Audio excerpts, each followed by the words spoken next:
I am a real estate broker, and that's going to be the last time that I insult myself in front of everybody. But I am a real estate broker, and I don't introduce myself as a real estate broker. So Jeff said, "Hey, what do you do?" And I said, "I'm a magician." And he's like, and I got him. I knew I got him. And he's like, "What are you talking about?" And I had my phone, and I showed him a closing disclosure from a recent closing. And the closing was a $250,000 loan, an 8% interest with a 709 principal and interest payment. And for those that are not savvy with the math right now, 709, 680 of that is principal. The rest, $26 was interest. So I'm a magician. I can make this happen, and that's what you're gonna see. It wasn't once, we've done it 10 times now, and we're gonna keep doing it because we now have got the book of business, we've got the experience, and we've seen all the challenges and obstacles that can be thrown at us and are ready to deliver this more. And there is going to be, I'm going to tie this back to investments. How can you use this as an investment tool?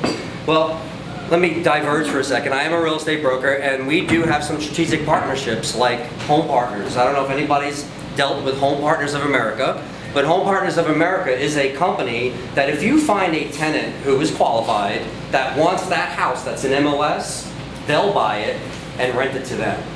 And we get a commission. That's why it's nice for us. So that's a nice program for us, and maybe for you guys as well, but it's a tool that I use. Do I use it on every single deal? Absolutely not. Once every 20 deals, but it's there. That's what I want you to think about when we go over this tonight. You're not gonna call me every day saying, "Rob, I gotta have this," but you're gonna see an application, and you're gonna be like, "That fits, I can make that work," and that's what I wanna be. I wanna be somebody that you can leverage to do what we're about to talk about. So without further ado, again, I am Rob Janasic. I'm with the Janasic Realty Group at RE/MAX Executive. I am a broker. I know that's a dirty word. I'm also a real estate instructor. I teach the pre-licensing and post-licensing and continuing education classes that if you had your license and wanted to get one. And in addition, I have this fine-looking team over here that's sitting over there. And Victor. Victor's not in the picture because he's that new, and he brings some great skill to my group, so we're excited to have Victor as well. They're going to network with you afterwards. 1, 2, 3, 4, all of them have done a NACA deal on their own. I mentioned it. I wasn't supposed to say that, but I did, and you would have figured it out anyway. There's a program out there called NACA, but you know what? That's great that you know. Go try to do it. It's kind of like me taking you up in an airplane and saying, "Okay, go ahead and jump," but I didn't give you the parachute. That's not going to end well for you, and so is throwing out that word to you right now. What you want is, if you're going to go on a treacherous trail, you don't want to go do it yourself. You might get through it. You might. You might complete that, sweat, dirt, some bruises, etc. But if you could have a tour guide that has the backpack and knows the map and the terrain and can read the weather as it's coming so that we know when to take shelter and all that, that's what you want, and that's what we're going to talk about. So I can't believe I said it 4 minutes in when I'm never supposed to mention it, because they don't want us mentioning it. They do not authorize us to talk about this because that's what they do. They advertise their own, but once you know the secrets and you can unlock it, that's the key. Have you seen those pictures that you look at? That they're grainy, they're all pixelated, and it looks like nothing. It's a bunch of pixels. Those pixels don't mean anything until you lose your focus and you stare through, and then all of a sudden one eye sees certain pixels, the other eye sees other pixels, and then all of a sudden a beautiful image appears out of those crazy pixels. That's what this is. That's what this is. I learned about this, and I'm going into my presentation. I shouldn't. I got some great slides to talk about this. So without further ado, let me see. Here we go.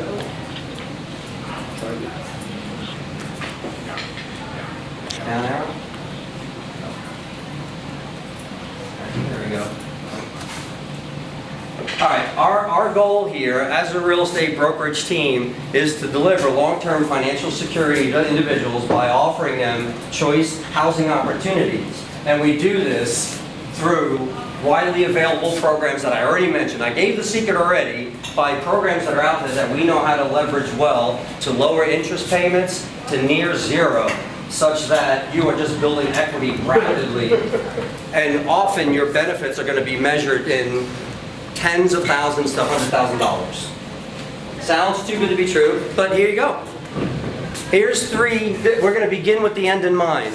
And the 3 people over there, it's kind of hard for you to see. We do have 3 seats over here if you want to move down and be able to see. If you're comfortable, that's great, but I encourage you to come be able to see the graphics that we have for you. All right, so these are real closing disclosures. This one over here happened in July 14th, 2019. This is the one that I showed Jeff in that meeting two months ago. We see that the house price is $287, the loan was $250, the interest rate's 1/8, and the principal and interest payment is $709. And again, if you calculate what the interest component is, it's about $26. Every payment that they make at this is reducing principal by $680 a month. And then there's another one for $190 on a $210,000. And then there's another one. It's not 1/8. Why isn't it an eighth? We're going to talk about that because we didn't try hard enough. That's why it's not an eighth, because we didn't try hard enough. We're going to have them show us the money so that they can get down to the eighth because it's free. It's so incredible. That money wouldn't have even cost them. The money that they would have brought wouldn't have cost them. It would have came off the loan balance, but it would have reduced the payment drastically. So it was a missed opportunity. We're not gonna have that happen. And sometimes, you know what? We can't come up with the money. I got my 401. I got a gift from someone. I used I got some seller paid closing costs, and all I can get was enough to reduce it to 2. Well, you know what? That's good enough. I'm going to show you how, if you don't reduce it at all, it's good enough if you weren't able to otherwise buy. So the value proposition here is what we're doing is we're improving people's homesteads and their financial landscape.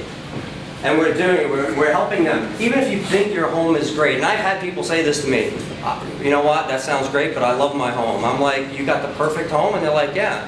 I'm like, you got a screened-in porch? And then I just wait, and you see their face drop. They thought they had the perfect home, but they don't have that screened-in porch. They don't have that pool. They don't have that open floor plan, whatever it is. Yeah, your house is great. Can you make it better? I'm sure you can if you're looking for, if you know what's important to you. So we're going to get that interest rate brought down. We're going to go ahead and save them through lower interest. And then what we're finding is that people are freeing up locked equity. As investors, you should know this. If you have an investment property, and you've owned it for a long time, and you're generating good cash flow, at some point, it's time to revisit that property. At some point, that's an underutilized asset. Your equity is too great for the money that you're actually getting. It was great early on when you had high leverage, but now that you've paid it down and that money is locked in money in a house, how much money do you get on interest on that? How much return do you get on that? Whatever the appreciation rate is. How boring is that, right? You could utilize that money drastically to make a lot more. So what we're seeing is we're strategically freeing up equity because it doesn't take much to do this for a homeowner. And then all of a sudden, what about that $150,000 you had in equity? What are you going to do with the rest of the $100,000 since it doesn't make sense to put it into a house if you're only paying an 8% interest? And we do have that right now. We're making mistakes. They're good mistakes. The people are already a couple $100,000 better, but we're making mistakes. I have a client now that's closing this week. Hopefully this week, Christine? Oh yeah. Tesma? Maybe tomorrow. They're closing this week, and he just wanted to lower his payment down to $850. The house he's buying is $272. I don't even want to tell you his salary. It doesn't make sense. His salary to that price doesn't make sense until you lower the interest rate down to an 8. Then it makes a lot of sense. So he wanted to lower his payment. His payment's going to be about $975, but he wanted it $850. So in order to lower it to $850, he had to bring an extra $60,000 of his equity just to buy it down. But I told him, you're paying $60,000 you're off, but you're only paying 8% on it. What would you do with $60,000? Buy an investment property that throws off the 125 and then some? So we missed an opportunity for this guy, for sure. And we have that detailed in the slide presentation, so we'll go through that. All right, so old adage, a home is not an investment. You hear this? This is a Google search results. I said home is not an investment. You get all kinds of advice showing you how it's not. Well, that's under a different paradigm. A paradigm is a way of thinking. And the way we are normally thinking about interest rates, 3.5, 3 now to 4, we have a way of thinking that forces us into a certain thought process. What we're gonna do is we're gonna shift that. If I can show you how you really can get down to that 8, it's amazing the possibilities that open up. And again, it's like those pixelated pictures. You don't even know what I'm saying until we get through another few slides and we see the applications of this. All right, so the seed was planted back in 2015. There's a house I was listing as a listing agent. There's my name over there. It was on the market 11 days. We had it on the market and some gentleman shows up with an offer, a full price offer. And he looks at the house and he's like, wow, this house is too much. And he was Ecuadorian, so he had a little bit of an accent. I'm not gonna try to mimic that. But he looks at that and he says, this house, too much money. He's like, here's an offer. And it's full price. And that was perplexing, isn't it? Someone telling you, and this goes back to what Jeff said a little bit ago. He said, you might have someone pay you more than a house is worth. Really? Yeah, if we can help them, enable them to get down to an 8% and lower their payment down here, do they care if they're paying 100 or 105? Maybe not 115, but they might pay a little bit more, right? So, same thing here. So he says it's too much, and I'm like, well, that's a little odd for you to say that, and I have this offer here. He's like, if you can get that offer signed, I'll have the inspector over in a couple of hours.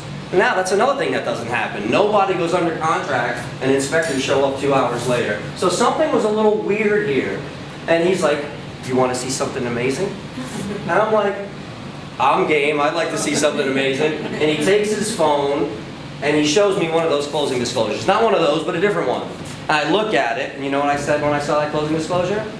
Go ahead, say it. Who's colorful? Who has colorful language? Bullshit. Bullshit is what I said. So then he goes through his phone, and he opens another folder, and he shows me a different one. He goes, you want to do it again? And he goes, He shows me another one. All right, he's like, all right, I believe you. I believe you now, so tell me how. Look what he told me. Adrian was my first client, and she's not, I'm lying to you, there's one right before it, but Adrian was the first one who had the courage to jump from that plane with me, who had the courage to sell her home in order to execute this plan.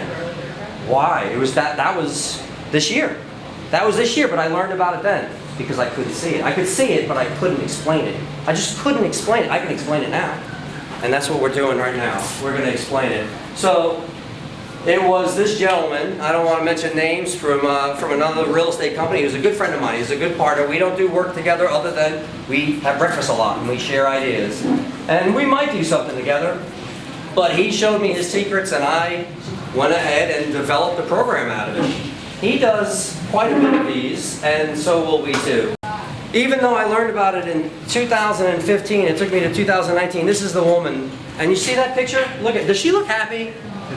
Yeah, you would look like that too if you just closed and had an 80% interest. She's very, very happy. She's living in a home that she never imagined that she could live in. In fact, she can't.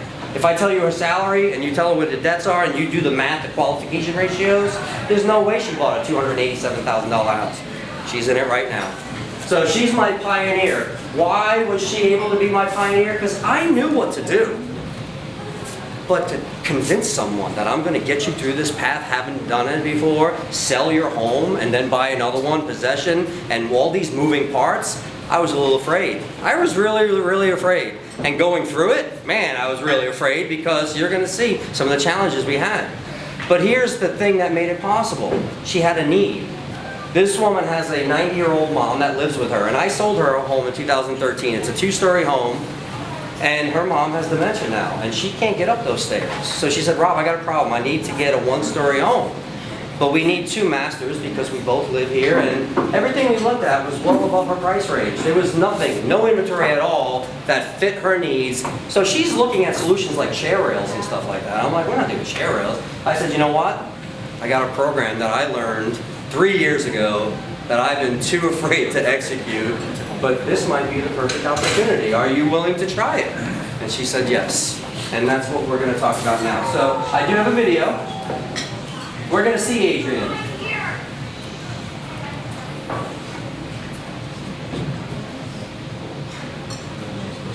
Hi, my name is Rob Janazik, and I'm going to tell you a story about my pioneer, Adrian Walker. Adrian Walker is a dear client of mine.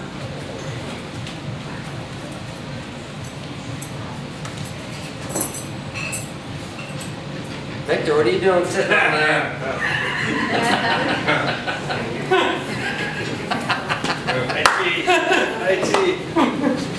He knows real estate, but he doesn't know technology that well. Right. Don't hold that I against was him. only a But he technology does know consultant which for 5 years, but I forgot everything. Right. He knows which button hit the right button. So do my kids.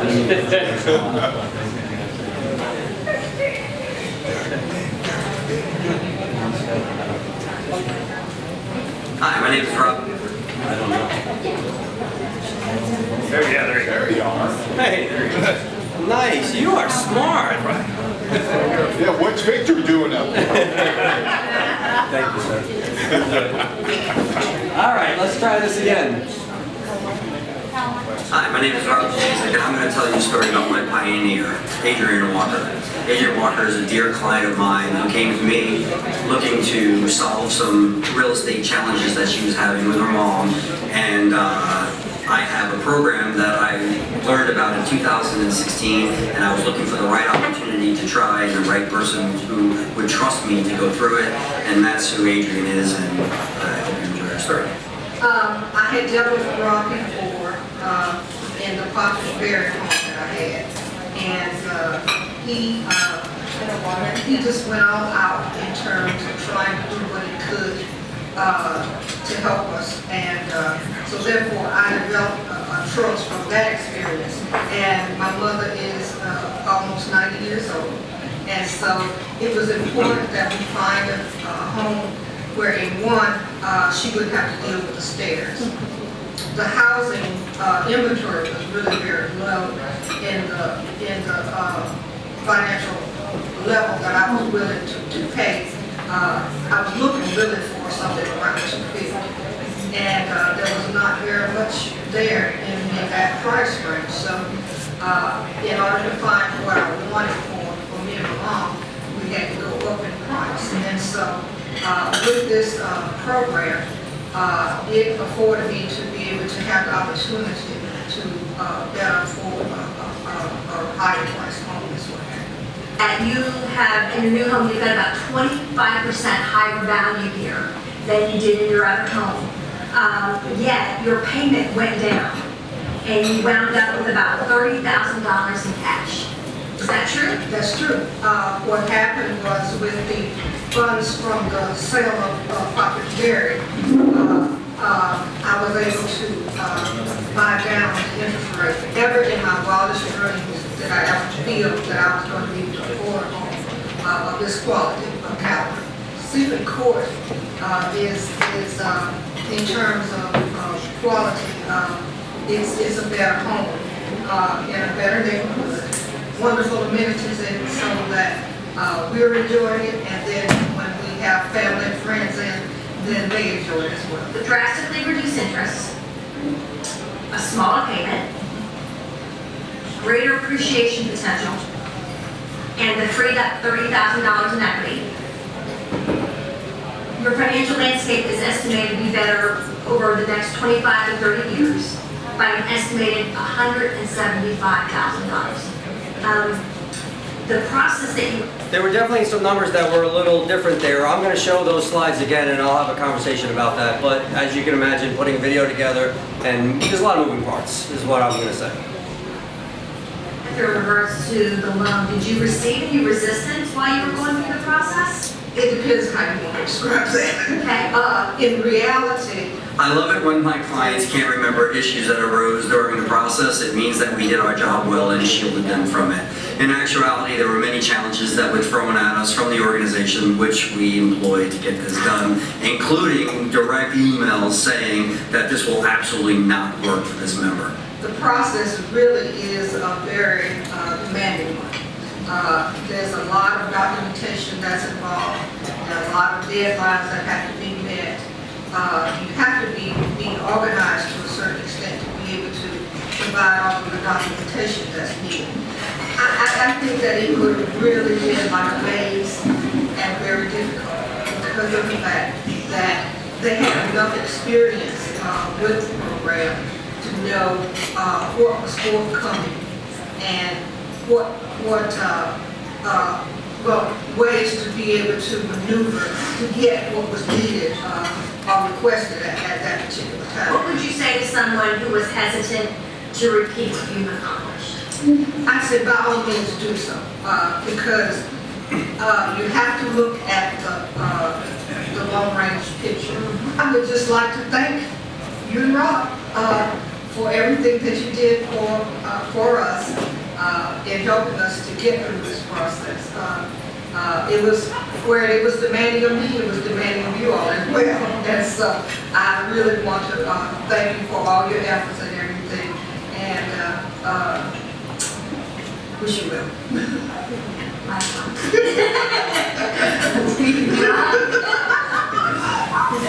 That's Christine over there at the table, by the way, doing the interview for us. How do I get this back in? Jeff got rid of my mouse. I gotta blame someone, Jeff.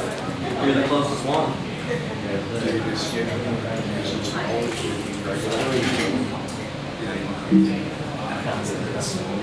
Right here, right here. Oh, okay.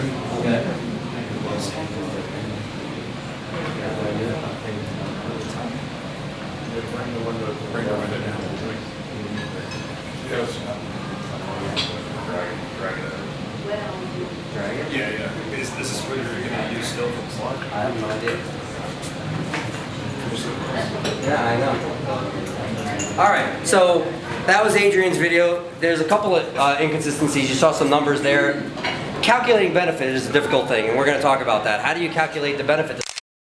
They can lower their payment, and you can take that payment and invest that.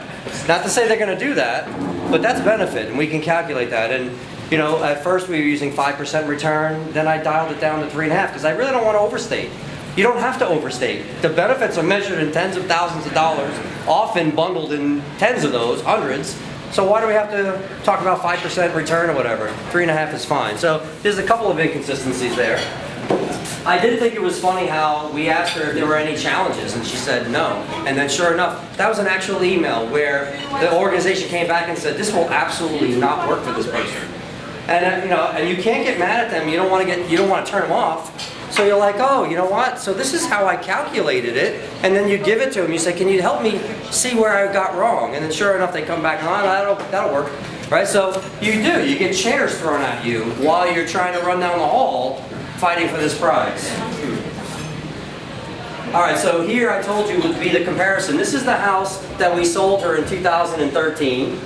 She paid like $180, and now it was worth $230 is what we sold it for.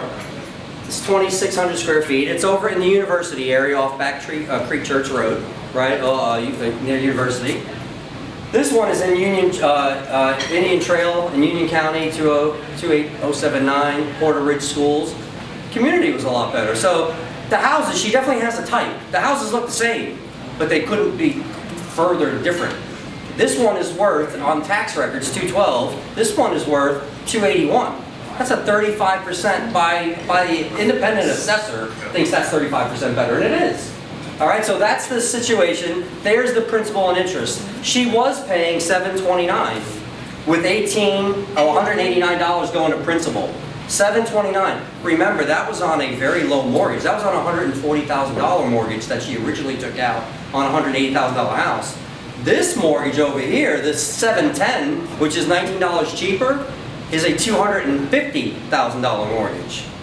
She was down 6 years already on her 30-year mortgage of $140, paying $729. Now she's paying $710.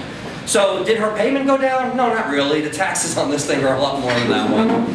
The insurance is a little bit more. This one has an HOA because it does have a pool and clubhouse and all that stuff. So, but she was able to afford it. We look at that too. We don't put somebody in a house that they can't afford. We want to make sure that they understand that this heating bill is going to be higher, maintenance is going to be higher, and all that. But yes, it worked.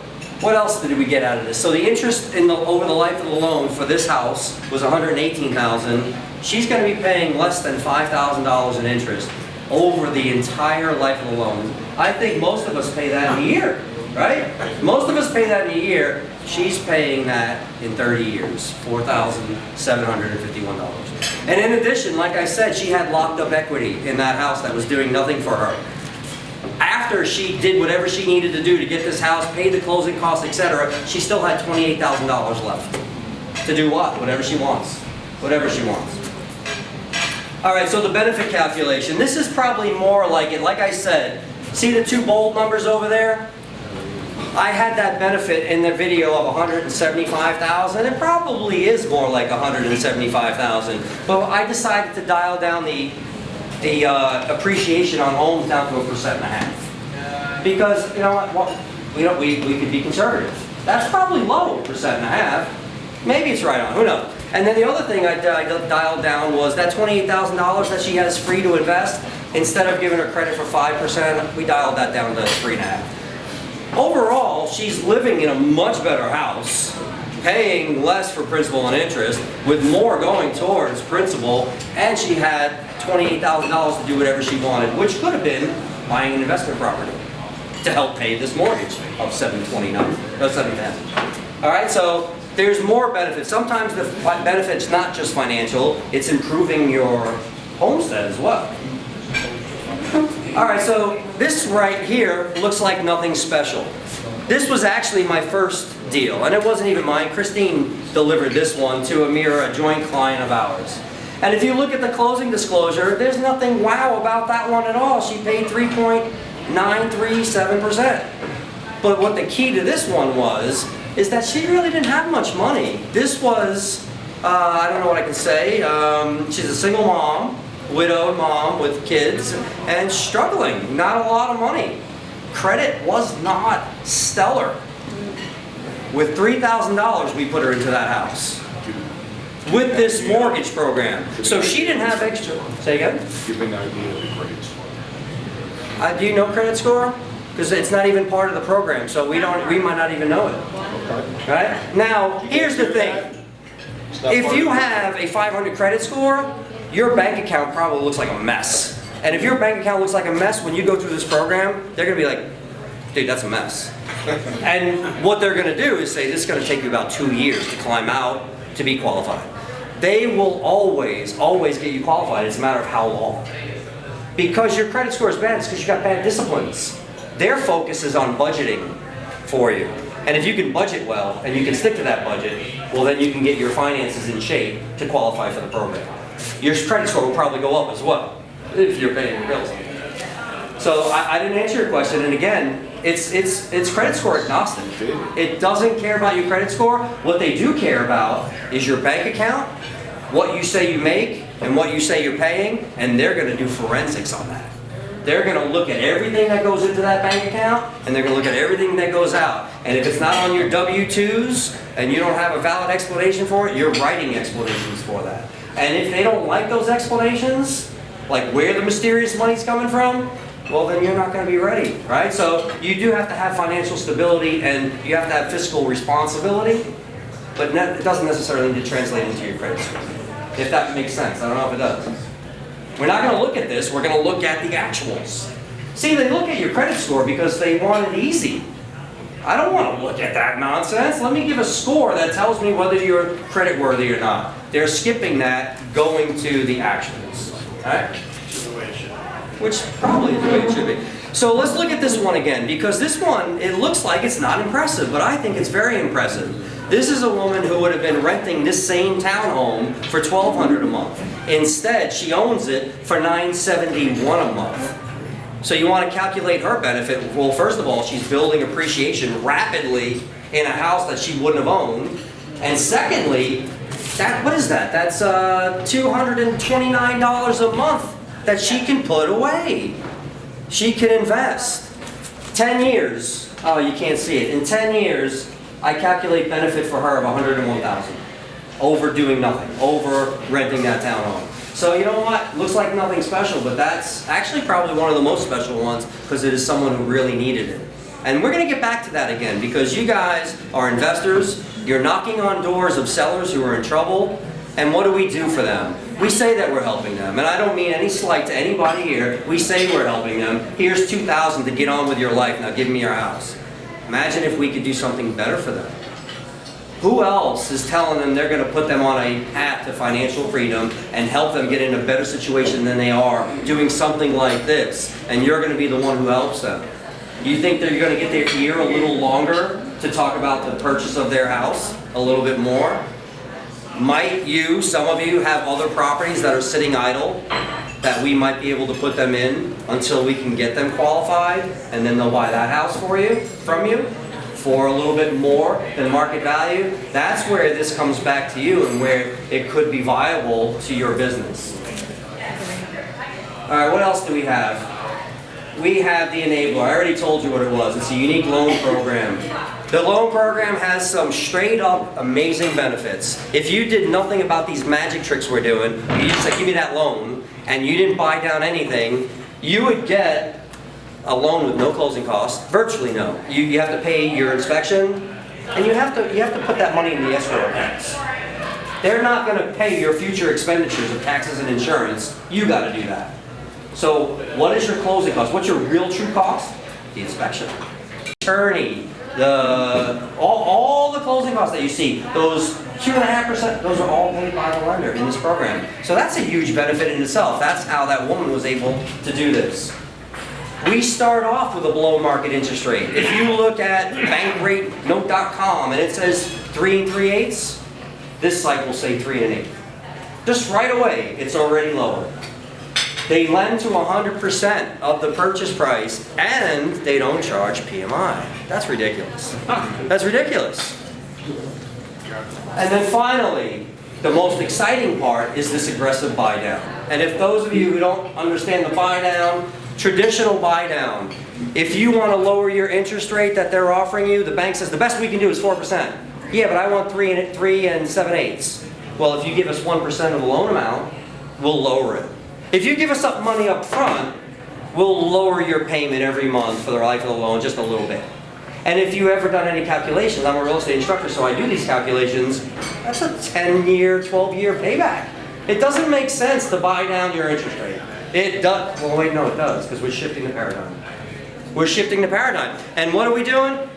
Well, 1% doesn't get you 1/8 anymore. It gets you 1/4. That alone doubles it.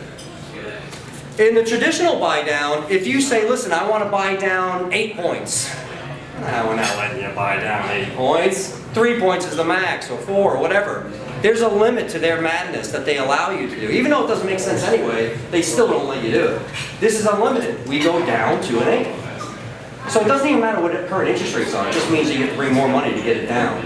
Now that sounds like a lot of money, and hold that thought for a little bit. Only 5 points. Well, it's actually on the slide. 5 points are a charge. I might bring 12 points to lower my interest rate down to 1/8. They only keep 5 in their pocket. What do they do with the other 7? They take it off the loan amount. Did you notice those CDs? It said 287, 250, 287 purchase price, 250 was the loan. Yeah, because they had to bring $50-something thousand to closing, but they were only able to keep 5 points, 14,000. So what happened to the other 39,000? Came off the purchase price as the loan. So that's a key there. The payback on this is ridiculous. It's 2 years. Of course you're going to buy this now. And the long-term benefits are astronomical. So here's a little slide that shows you the principle behind Adrian. So the video you saw, Adrian, I'll tell you, she lets me say everything because she's just over the moon. She makes $43,000 and she bought a $287,000 house. That math doesn't work until you look at this chart. Because at a 5% interest rate, if you needed to keep your payment to $750, you'd have to buy a house of $140,000. But if we can buy down the rate and keep that $750 payment right over here, hey, we can go all the way up to $220. And if you look at this chart, it stops at 0.5%. We're going past this chart. We're going all the way down to 1/8 whenever we can. So that brings me to the next slide, which is show me the money. Show me the money.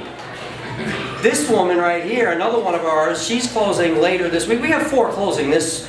It took me a long time to get the 1 in January, but now they're starting to snowball. Now I can explain it. People can visualize it. They can see that we've been there to the mountain and back. So now it's starting to get really exciting. We have 4 closings in the next month. This is one of them right here. She hasn't closed yet, and we're having trouble. Believe me, every day we get stressed. I don't know why we're not closed yet. It's been in their court for 7 days. I don't get upset about it. We all don't get upset about it. Just wait them out. Now, we do get upset when the seller's saying, hey, when the hell are we closing? we're gonna terminate if you don't close. So yeah, no, we get up against a rock and a hard place, and we will scream when we need to. But until we need to, let's just keep it nice and friendly and make sure everyone's happy and no one's feelings are hurt so that we can do it again and again. See, if I turn this organization off and I become a squeaky wheel, it's gonna be hard. They're gonna throw more chairs at us as we're running through. So show me the money. Brenda came to me pre-approved, and I love this. I guess an old agent from our office called the office and said, hey, you guys know anybody who knows this program? And of course I was talking to the receptionist, trying to get her into the program, and she's like, you know what, Rob does. So they hooked me up with her. She was pre-approved. She had already been through the work that I usually take them through. No house to sell, just buy it. And she was approved for $70,000. And she said, let's go look at some houses. And I rolled my eye. Look at $70,000 houses in Monroe and Rock Hill and Lancaster. Oh my God. So I'm like, and we looked at some houses. I did because you know what? I have a heart, and she needs a house just like everybody else. You know what? And I tried to get some people to help me. And here I am driving down to Lancaster on my own to help this woman.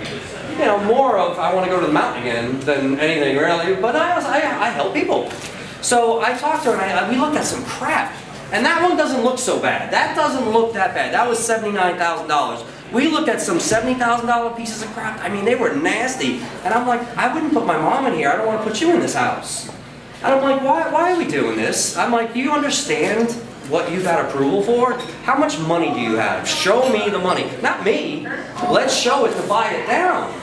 So look what it took. It took $14,900 for her to go from that to that. And again, that $15,000 wasn't even an expense. It didn't go off her books. 10 of it, $9,400, came off the purchase price, and the loan is only $101. So why wouldn't you bring that money? You're locking into the house and getting this low interest rate. So now she's actually paying $28 less for a $10,000 house than she would have for the $70,000 house at whatever the interest rate prevailing rate was. All right, so I think that's pretty good. Then we got loony. This is a play on words because the people that live in that house are the loonies. And this is how this scenario went. Last year, a good client of mine said, Rob, my rental house, I want to sell it. And I'm like, well, we can do that. I'm like, when's it rented till? He's like, next October. I'm like, well, that's going to make it difficult, especially since it's a $280,000 house. And he gets $1,600 in rent. Anybody want to buy that? Anybody lining up for this $280,000 house, $1,650 rent? Yeah, of course not. I said, well, we're going to have some trouble. Unless we could sell it to the tenants. So there's the postcard I put on the door. Dear Daewoo and Juliet, sellers are thinking about selling. I'd love to talk to you about potentially buying this property. They called me up and laughed and they said, yeah, we'd love to, but there's no possible way. We're closing on September 9th. Now, how are we closing? Well, they're going to be paying $1,233 a month to own this house. $1,233 a month to own this house. Of that $1,233, $650, they're not going down to an 8. They don't have enough money. We tried. We got $18,000 from the seller, and seller paid the closing costs. The purchase price of the house is $298. The seller knew that it's only worth about $280. We're hoping that it would appraise because it's a nice neighborhood, and it did appraise. And there are some material conditions that he's accepting, and he knows he's going to accept it. That's fine. We wouldn't be in this house if you weren't giving me $18,000 to buy the interest rate down. So now he's paying $1,233 a month. Well, not yet. September 9th, they'll be paying $1,233 a month. $650 is principal. So take that off, and you're really paying about $680. He pays $1,650 now to rent it. He's gonna be paying $680 to own it. Think about how you might be able to use that in your business. Do you have some property that's already rented? Again, as Jeff said, we can get them to pay. We're ready for those postcards. Can we hand those out? So this was an actually exciting transaction because I was a dual agent. You know dual agency? Dual agency's bad, right? Not in this case. Not when you can make the pie 3 times as big and cut bigger pieces for everybody. Dual agency's amazing. Now I was dual agent because I already knew the seller. Yeah, Steve? What material condition did they have? The deck needs to be rebuilt. The roof is probably 18 years old. We replaced all the wood rot on the exterior, but we didn't repaint all the exterior. Just some, it's been a rental for a while. So, and all eyes wide open. We went over everything. Again, I don't want this family of 5. This is a family of 5. He's a truck driver. She's a school bus driver. Their credit wasn't so good. They thought there's no possible way we could afford something of this caliber. Again, it was under an old paradigm. Reducing that interest rate, they absolutely could afford it. And so this is what's funny. You just got this card, right? This is a card that we use, and it's hard to see, but in the little blue on the front there are payment options depending on how much money you can collect. Show me the money. The more money you can collect, the more we can buy the interest rate down, right? So I'm a dual agent, and they knew this is a great deal for them, but all of a sudden they get that buyer's remorse or questioning, and they're like, am I going to pay too much for this house? I don't want to overpay. Now, we never got into these deep financials with them yet. So I said, you know what, don't worry about this. Let me go ahead and show you the options. So I made this table up where I showed them if they brought, sorry, give me a second, I need my glasses. If they brought 10,000, 15,000, 20,000, etc. So I said, if you paid $280, here's what your payment would be. If you pay $270, here's what your payment would be. And if you pay $290, here's what your payment would be. And those payments were $1,200, $1,300, and $1,400. What were they paying for rent? $1,650. They looked at that and said, I believe we're going to work something out. Look at what they're going. They're going from $1,650 renting. Their choices, if they pay $270 for the house, $1,200, $280 for the house, $1,300, $290 for the house, $1,400. Do you care as much as what you originally thought? Probably not. That's where the pie is getting bigger. There's a piece for everybody. All right, so that is the loonies. No boundaries. I'm here in Charlotte. Well, I guess we're in Fort Mill. I'm here in the greater Charlotte area into South Carolina. We are licensed in both North and South, but we got 2 sales. One up in Hilton, New York. It says Rochester because no one knows where Hilton is. It's right next to Rochester. And then we have one in Raleigh. I guess that's North Carolina. I am licensed there, but it's certainly not my marketplace. We did 2 of these there. Now, how did these happen? Well, it was a barbecue at the family gathering up in New York. And I have 3 in-laws. My wife has 3 siblings. 2 of them have already concluded. Well, one of them concluded it. One of them is the foreclosings that's happening in Raleigh soon. So, Long Acres in Hilton, New York, that one's already closed. That was a $150,000 loan, and he got 0.25%. We couldn't get that 1 more percent to get it down to the stopped at 1/4%. I think his mortgage payment is something under $500. And now we have, I'm doing Drive, my other in-laws up in Raleigh, school teacher and a nutritionist. So we got 1 more to go. We already mentioned this, so we can speed this up now, the buy, sell, and invest. Adrian, the first one you saw, she had to, by the way, you have to sell before you can buy. Well, you can have it under contract, but we can't close. Because one of the requirements, and there's lots of requirements, is you can't own property when you go and buy your home. You can have a property that you close right before, so you have to get rid of it. So how do we do that? Well, we use possession after closing, possession before closing, we use ribbon, we use whatever techniques we have to. Go on vacation for a week, whatever. We'll figure something out. But you have to physically unload your house before you can buy the next one. Can it go into a trust? No, so there's lots of restrictions, and we're not going to get into all those. I'm happy to do another presentation, but you have to live in this house for as long as you have that loan. You cannot rent this house out. Now, What he's asking Is that the house that you currently have, would it go into a trust? it's certainly not the spirit and the intent of the rules, right? And anytime you circumvent guidelines on a loan program, they got a really nasty word for that. That's felonious. It's called loan fraud. So I don't think so. You physically, because we've had people, I want to buy the house that I'm in now. Well, can we get creative and sell it to your father and then go ahead and go? you're circumventing systems, right? So it's not, that's not the intent, is what I would say. I mean, because the trust was created at the time. Remember, Jake, he's licensed, so he can't really tell you that. I'm not licensed, he'll tell you you can probably do it. Just don't tell him. But they will put a deed restriction on your home, and if they find that you don't live there, it's not your primary, you can get fined $25,000. If I was gonna do this and I was an investor, you could buy a fourplex using this loan, and then you could rent the other 3 out. An interest-free loan on a fourplex, and then rent the other 3 out, you're well on your way to a successful real estate investorship there. Does it work for refinancing? No.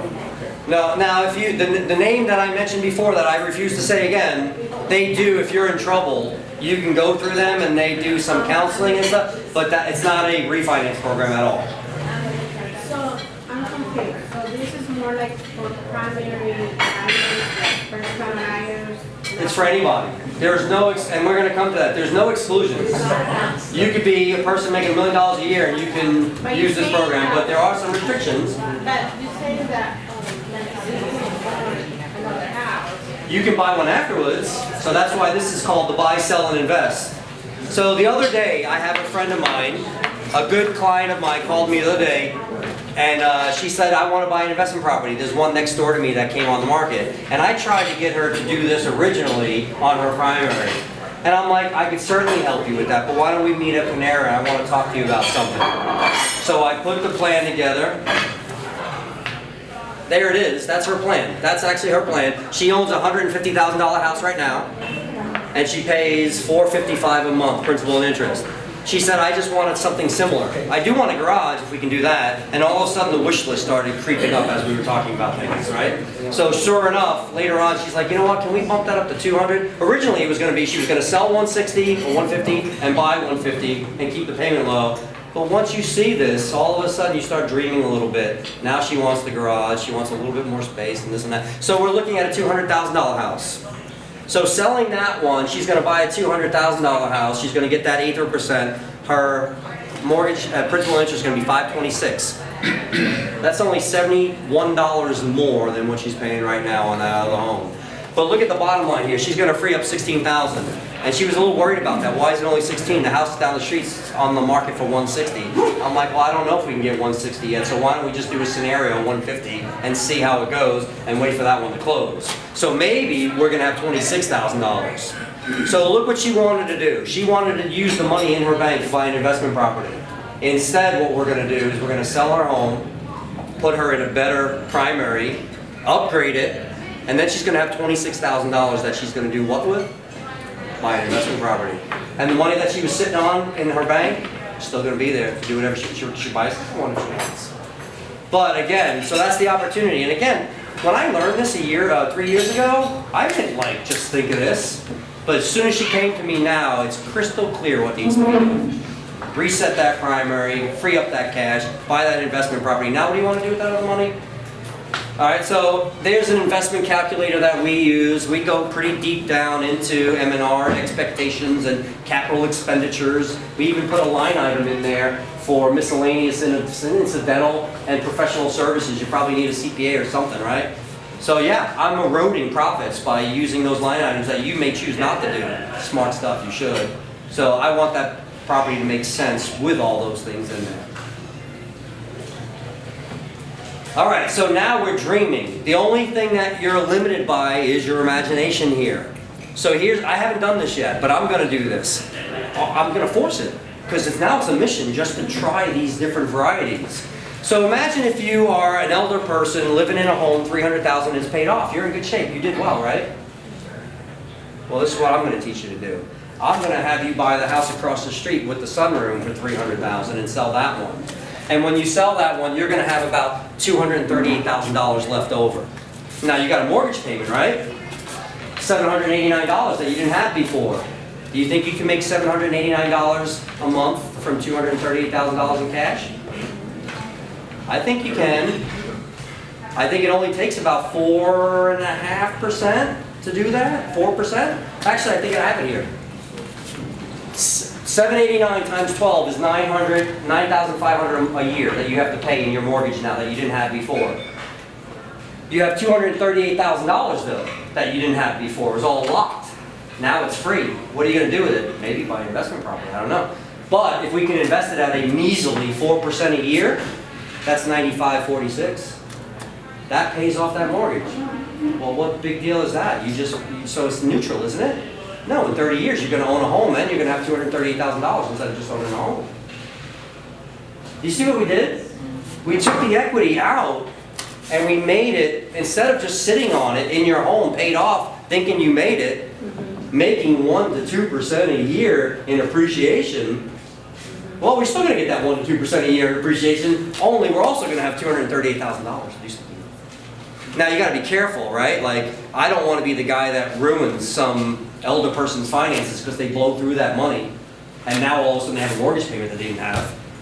So we need to hook them up with a financial advisor, right? So, and that's what we're seeing. This is really a financial piece.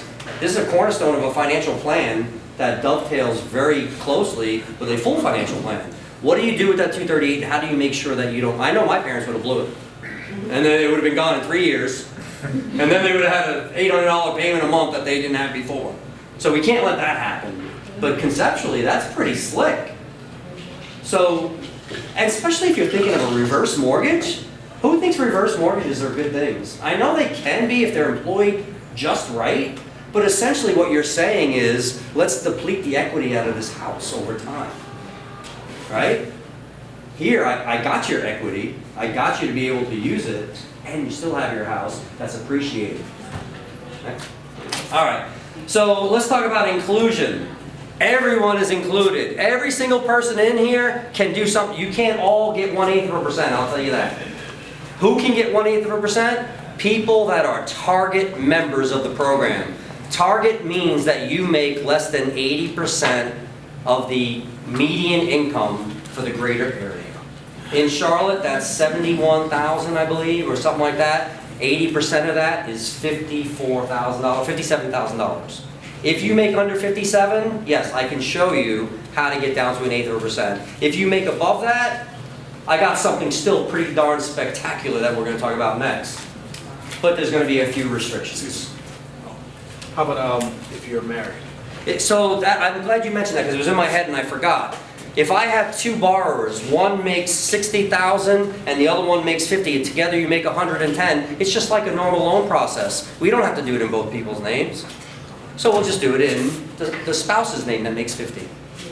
And now we're in target, magically in target. Those are those loopholes and guidelines, and those are legal. I don't mind using those. I don't mind if you're self-employed and you have a corporation and you pay yourself under $57,000 either. And you keep the money in the business so that you qualify. I don't care. That's legal too. I don't mind using loopholes. I'm not going to lie. That's what I'm not going to do. I'm not going to commit loan fraud. I saw another question, another hand. To piggyback on marriage questions, so if one person is able to purchase, is the second person, if they fall within requirements, the second spouse able to qualify for a second home? No. Yeah, okay. No. So the question was, if I have two spouses, can one do it on a primary, the other one do it on? No, because you now own property. As soon as the first one closes, you own property, even though you're not on the loan. You still marital rights own that property. But not in South Carolina, so that's why I'm asking. I'm not sure. No. I would say no. Again, I think it's going to go down to the spirit. Well, it has to be your primary residence. And it has to be your primary. It does have to be your primary. You have to live in it. Yeah. Huh? No. I mean, you don't think my wife and I talk about fake splitting up? I mean,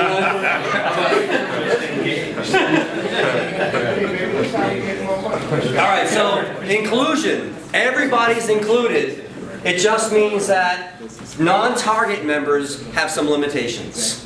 For instance, if I am non-target, meaning I make more than the 80%, I can't live anywhere I want. Target members, See, this touches on community investment. This is Bank of America, by the way. Don't call them, they won't know what you're talking about, because it's one little room in the basement somewhere that interfaces with this nonprofit that does it. They will not know what you're talking about if you go into Bank of America. But at the end, I'll show you those closing disclosures again, that's who's funding these loans. They are conventional, 30-year, fixed-rate mortgages at 1/8%, or whatever we can get it down to.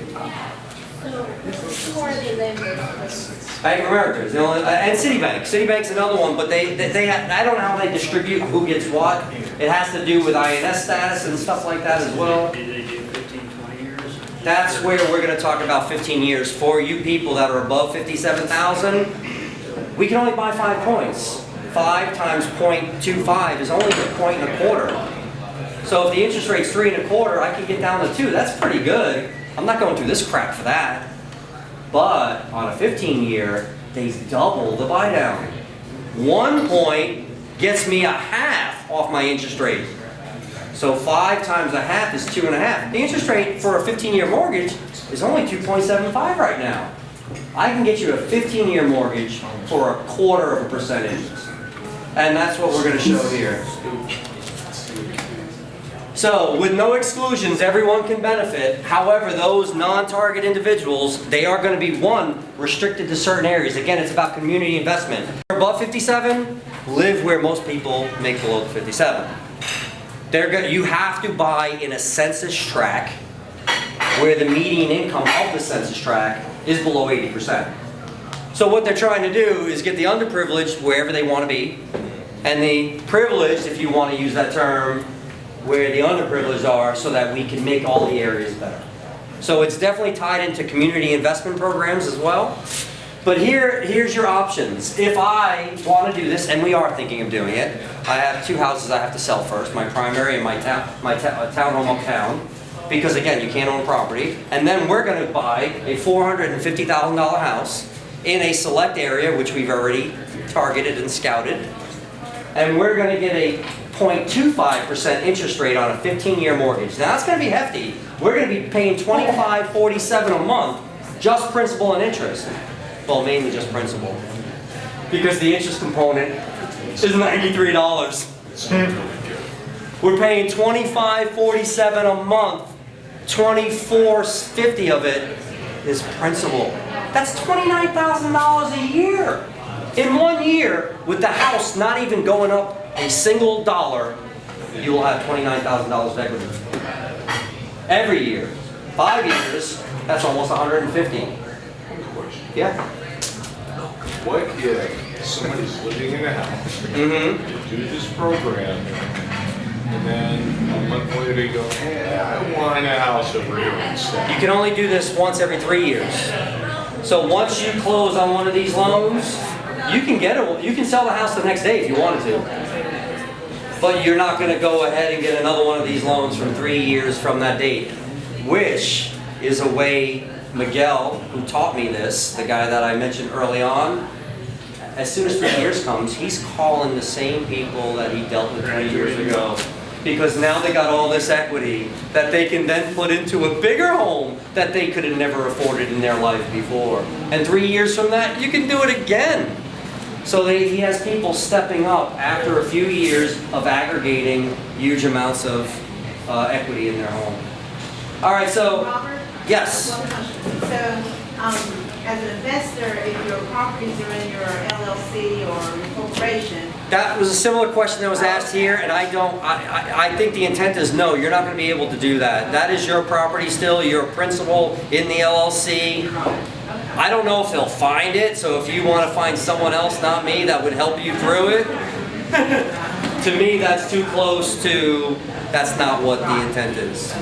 But you can do it if your primary residence is under your name, so it's under your business, correct? Well, you have to sell your primary, right? You cannot own property in order to execute this. So it doesn't matter who the property is, you gotta get rid of it. You gotta sell it first and then do this. And that's quite frankly is where most people are getting the equity to do this. Well, that's not true because Luke has a friend that he did this with. And by the way, after he did this, boy was he a hit at the cocktail party. Nobody would leave him alone. And he's missing it because he's talking, but that's fine. Here is our list of growing names.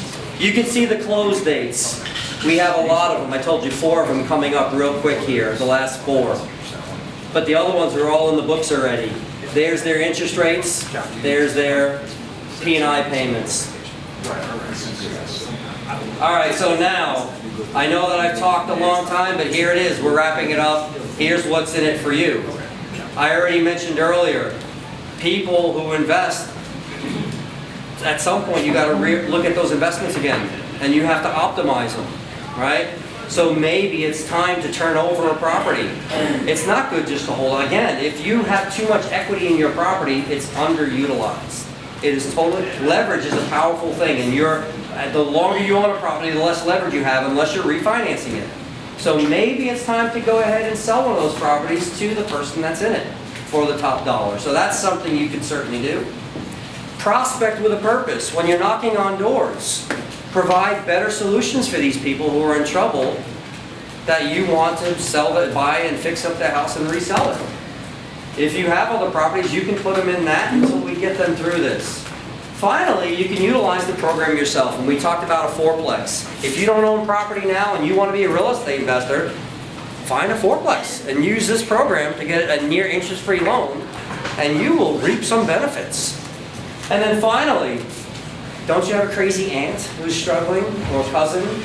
Or don't you have a child who just graduated college 2 years ago maybe and got some work history?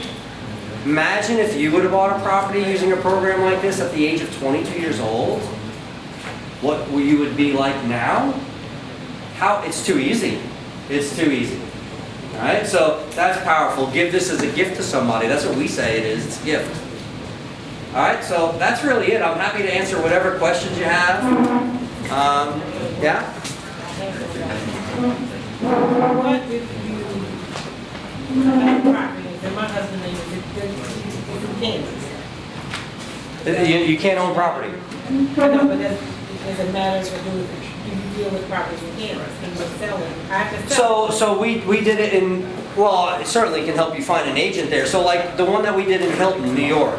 I'm not licensed in New York, so I didn't do the groundwork. What I did was all the organization work. I prepped my brother-in-law. I showed him where to go. I guided him through it as things came up. I advised him through it, and I got him an agent. Okay. I paid the agent 30%. I kept 70% of that commission. They didn't know what they're doing. They couldn't have done this if they wanted to. So all I needed him was boots on the ground to open the doors, make it flexible, give me some knowledge where I don't have it in that area. And I could share more than that with somebody, but it didn't make sense. They didn't do much. I delivered it. So yes, we can do this anywhere. I'm not allowed to step as a licensee. If I was not licensed in Georgia, I can't step in Georgia and make any money. I can make money in Georgia from here. As long as my feet stay in this state, I can call Georgia and say, hey, I got a client that wants to buy that and I want to split with you and blah, blah, blah, and that's all legal. Once you step in that state, you're not allowed to. And that's just the real estate license rule. What other questions do we have? I know we've probably gone over, Jeff. Any other I don't see questions? anybody Time for looking at networking your again? yet. New construction? And you know what? We didn't get into some of the fun stuff that I want to do. One thing I want to do, new construction, absolutely. You can buy new construction. Ivan, your in-laws bought new construction, right? Ivan went through the process. He wasn't the member, but his in-laws were. And that's where he is now. They bought new construction. If you can have a builder build a house custom, and they're holding the note and the property, we can close on that too. So for somebody who's above target, why not just go build a house somewhere in a census tract? Find a nice piece of land in the census tract that is applicable, where there's no neighborhood you want to live, but there's a nice piece of land. You build a house, have the builder build it under their name, and then go through the process, and then close on that house. Another thing, investors. You guys are investors? Anybody rehabbing, improving, expanding houses? I am going to, this is something I'm going to do this year. I am going to find somebody in a condo uptown that's not making a lot of money on that condo. They're going to sell it and take their equity and use a little bit of it to buy a house for a couple $100,000 in Shamrock or something like that. And then they're going to take the rest of that equity and they're going to improve that house. and that you can do as well, right? So there's lots of fun things that can be done. Again, I said it earlier, you're only limited by your imagination. When I first learned about this in 2015, I did not see the buy, sell, the invest, I did not see the new construction, I didn't see any of this. I just saw an amazing program that I had to learn more about. And I struggled for 3 years. I knew what I was doing, but I just didn't have the need. Adrian had the need, had the trust, and now that we've been to the mountain, we do it again. How long is Jeff? the process?